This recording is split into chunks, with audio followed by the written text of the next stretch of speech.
भाजपा के राष्ट्रीय अध्यक्ष जेपी नड्डा हरियाणा के 2 दिन के प्रवास पर हैं। आज जेपी नड्डा अंबाला बलाना की पन्ना प्रमुख मंडल की मीटिंग के लिए अंबाला पहुंचे। मीडिया से बातचीत करते हुए भाजपा प्रदेश अध्यक्ष ओपी धनखड़ ने कहा कि जेपी नड्डा हरियाणा के कई इलाकों में जाकर कार्यकर्ताओं की मीटिंग लेंगे। अंबाला के बाद कैथल पहुंचकर जनसभा को संबोधित करेंगे। इसके बाद पंचकुला में एमएलए और एमपी की ज्वाइंट मीटिंग की जाएगी। भाजपा प्रदेश अध्यक्ष ओपी धनखड़ ने कहा कि चुनाव सिंबल पर चुनाव लड़ने के लिए कार्यकर्ताओं से बात करेंगे। इसके साथ ही 2024 में चुनाव लड़ने के सवाल पर धनखड़ ने कहा कि भाजपा अब चुनावी संगठन नहीं है। एक समय था जब चुनावी संगठन था, लेकिन अब सेवा ही संगठन है। राज्य एवं केंद्रीय सरकार दोनों ही जनता के लिए कार्य करती हैं। विपक्ष के भाजपा के खिलाफ एकजुट होने की बात पर धनखड़ ने कहा कि इससे भाजपा को कोई फर्क नहीं पड़ता।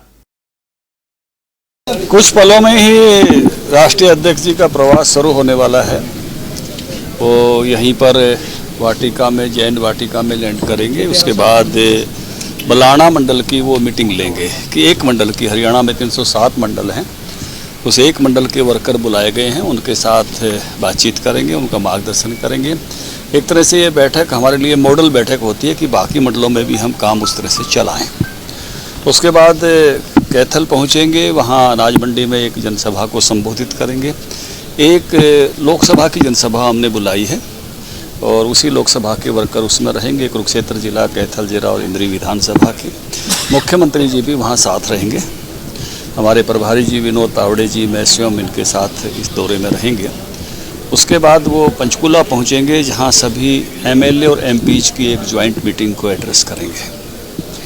उसके बाद शाम में जो पार्टी के बड़े नेता हैं सबसे, जिसको हम हरियाणा का कोर ग्रुप कहते हैं, उस कोर ग्रुप के साथ उनकी मीटिंग भारतीय जनता पार्टी के पंचकुला कार्यालय पंचकमल में होगी। उसके बाद पंचकुला में ही मनसा देवी जो हमारा बूथ है 26 नंबर, उस एक बूथ की मीटिंग लेंगे। हरियाणा में 19,786 बूथ हैं।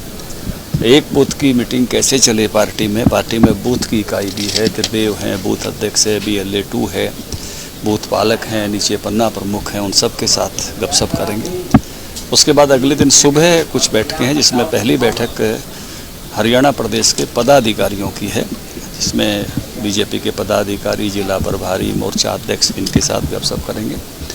उसके बाद जेजेपी बीजेपी की एक ज्वाइंट मीटिंग होगी। ये दोनों बैठकें पंचकुला PWD रेस्ट हाउस में ही हैं।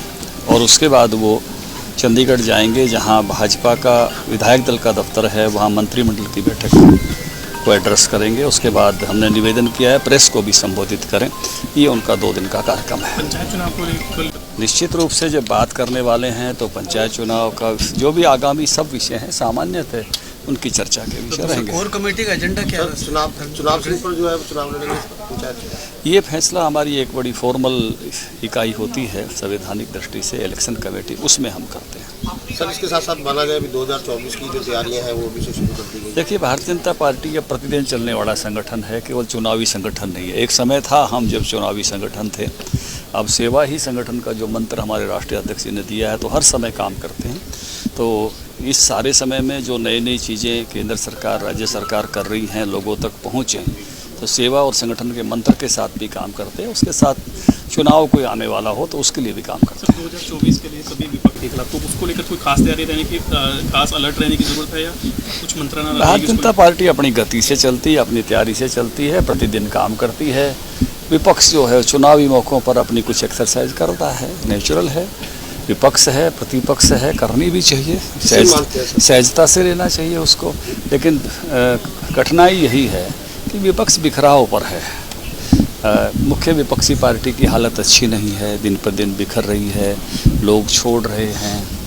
तो उस नाते से मजबूत विपक्ष चाहती है भाजपा देश में, प्रतिपक्ष अच्छा हो, लेकिन प्रतिपक्ष की हालत हम सब देख रहे हैं कि बहुत बेहतर नहीं है। सोनिया गांधी ने ट्वीट किया कि नेता किसे चुना जाए, क्या कहेंगे?